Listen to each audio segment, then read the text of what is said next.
மகிழ்ச்சியின் சத்தம் வழங்கும் அனுதின தேவமன்னா. Voice of Joy presents Daily Manna by Reverend A. Benedict. Praise the Lord. God loves you so much. இன்றைய தேவ மன்னாவாக 2 நாளாகமம் 26ஆம் அதிகாரம் 16ஆம் வசனம். அவன் பலப்பட்ட போது தனக்கு கேடுண்டாக மட்டும் அவனுடைய மனம் மேட்டிமையாகி தன் தேவனாகிய கர்த்தருக்கு விரோதமாக மீறுதல் செய்து தூபபீடத்தின் மேல் தூபம் காட்ட கர்த்தருடைய ஆலயத்திற்குள் பிரவேசித்தார். இன்றைய மன்னாவின் தலைப்பு மனமேட்டிமை உடையோர் கர்த்தருக்கு அருவருப்பானவர்கள். கடந்த நாளிலே உசியா ராஜா கர்த்தரை தேடின நாட்களிலெல்லாம் அவன் காரியத்தை கர்த்தர் வாக்கிய பண்ணினா என்று சொல்லி நாம் பார்த்தோம். அவனுடைய காரியத்திலே கர்த்தர் நன்மையானவைகளை செய்திருந்தார் என்று சொல்லி பார்த்தோம். இன்றைய நாளிலே நான் பார்க்கும் போது அவன் கொஞ்சம் பலப்பட்ட போது, அவன் ஆசீர்வதிக்கப்பட்ட போது வேதம் சொல்லுகிறது அவனுக்கு கேடுண்டாக மட்டும் அவனுடைய மனம் மேட்டிமை அடைந்தது. நீதிமொழிகள் 16ஆம் அதிகாரத்திலே 5ஆம் வசனம் சொல்லுகிறது, மனமேட்டிமை உள்ளவன் கர்த்தருக்கு அருவருப்பானவர் என்று. ஆம், கர்த்தருக்கு அருவருப்பானவனாய் காணப்பட்டார். ஆசாரியர்கள் செய்ய வேண்டிய அந்த பணிவிடைகளை ஆசாரியர்கள் மட்டுமே செய்யக்கூடிய அந்த தூபம் காட்டுகின்ற காரியத்தை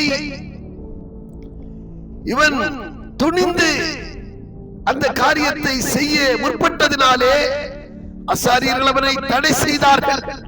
இது உனக்கு ஏற்றதல்ல, இதை செய்யக்கூடாது என்று சொல்லி எவ்வளவோ தடுத்த போதிலும் அவன் அதை ஒரு பொருட்டாய் எண்ணாமல் அதை மீறி தூப கலசத்தை கையில பிடித்துக் கொண்டது தூபபீடத்தின் மேலே தூபம் காட்ட முற்பட்ட போது அனைவரும் அங்கே பார்த்து கொண்டிருக்க அவனுடைய முகத்திலே குஷ்டம் தோன்றியது.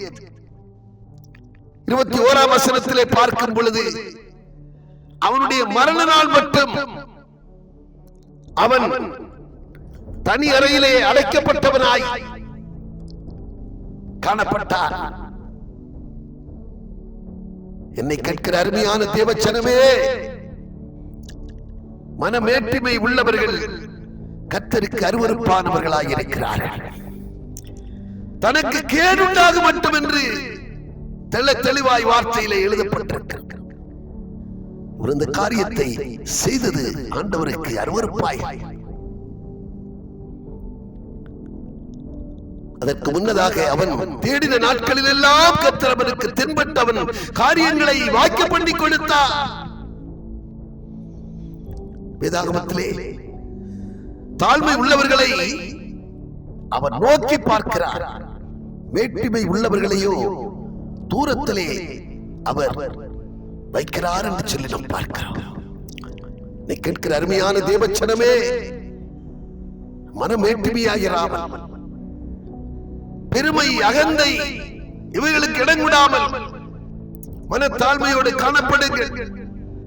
தாழ்மை உள்ளவர்களுக்கு கிருபை அளிக்கிற தேவன், தாழ்மை உள்ளவர்களுக்கு உயர்வை காண்பிக்கிற தேவன், மரியாளின் தாழ்மையை நோக்கி பார்த்தவர் உங்களின் தாழ்மையை அவர் காண விரும்புகிறார். உங்களிடத்திலிருந்து தாழ்மையை காண விரும்புகிறார்.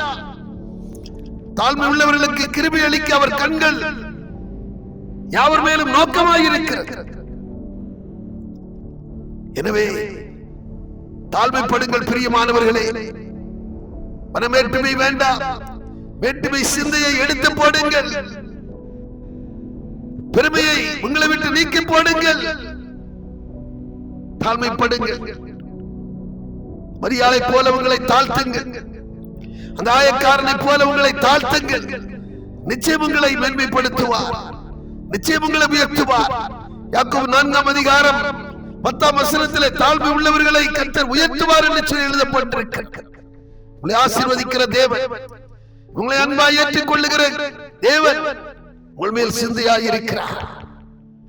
எனவே என்னை கேட்கிற அருமையான தேவச்சனமே, உங்களை தாழ்த்துங்கள்.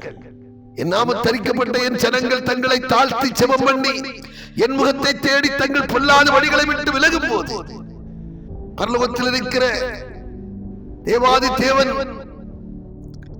உங்கள் பாவங்களை மன்னித்து உங்களுக்கு சேவத்தை அருளுவார் என்று எழுதப்பட்டிருக்கிற வண்ணமாக தேவ சமூகத்தில் உங்களை தாழ்த்தி ஒப்புக் கொடுங்கள்.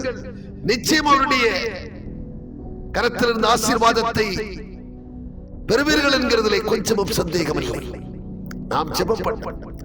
பரலோக பிதாவே, விண்ணுக்கு மண்ணுக்கு உரியவரே, எங்கள் சிநேகிதரே, எங்கள் சிருஷ்டிகரே, அப்பா நாங்கள் உம்மை நோக்கி பார்க்கிறோம். அப்பா, மனமேட்டுமை உள்ளவன் எவனும் உமக்கு அருவருப்பானவன் என்று சொல்லி நாங்கள் வேதத்திலே வாசிக்கிறோம். ஆண்டவரே, உமக்கு அருவருப்பாய் நாங்கள் காணப்படாதபடிக்கு, வேண்டுமை சிந்தை உள்ளவர்களாய் நாங்கள் ஒருபோது காணப்படாதபடிக்கு தாழ்மையுடன் நடந்து கொள்ள ஆண்டவரே, உமக்கு பயந்து நடக்கிறதுல சிந்தை உள்ளவர்களாய் காணப்பட உம்முடைய ஆசீர்வாதத்துக்குரியவர்களாய், உம்முடைய இரக்கத்துக்குரியவர்களாய் நாங்கள் என்றும் காணப்பட கிருபை செய்யுங்கப்பா. மீகா 6ஆம் அதிகாரத்திலே 8ஆம் வசனத்திலே சொல்லப்பட்டிருக்கிற வண்ணமாக, மனுஷரே நன்மை என்னதென்று உனக்கு அறிவித்திருக்கிறாரே, நீ நியாயம் செய்த உன்னுடைய இரக்கத்தை சிநேகித்து அவருக்கு முன்பாய் மனத்தாழ்மையாய் நடப்பது அல்லாமல் வேறு எதை உன்னிடத்திலே எதிர்பார்க்கிறார் என்கிற வார்த்தைப்படியாக எங்களிடத்திலே தாழ்மை அல்லாமல் வேறு எதை எதிர்பார்க்காத பாசற்ற எங்கள் தகப்பனே, அப்பா இன்னும் எங்களை ஆண்டவரே எங்களுக்கு தாழ்மையை கற்றுத்தாருங்க. ஆண்டவரே, நாங்கள் இன்னும் எங்களுக்குள்ளே தாழ்மையை நாங்கள் ஆண்டவரே சோதரப்பா வெளிப்படுத்த வேண்டும். அப்பா கிருபை செய்யுங்கப்பா, வழி நடத்துங்கப்பா, தடைகளை நீக்கி போடுங்கப்பா, வல்லமை விளங்க பண்ணுங்க. அப்பா இயேசு கிறிஸ்து மூலம் ஜெபிக்கிறோம் நல்ல பிதாவே, ஆமென்.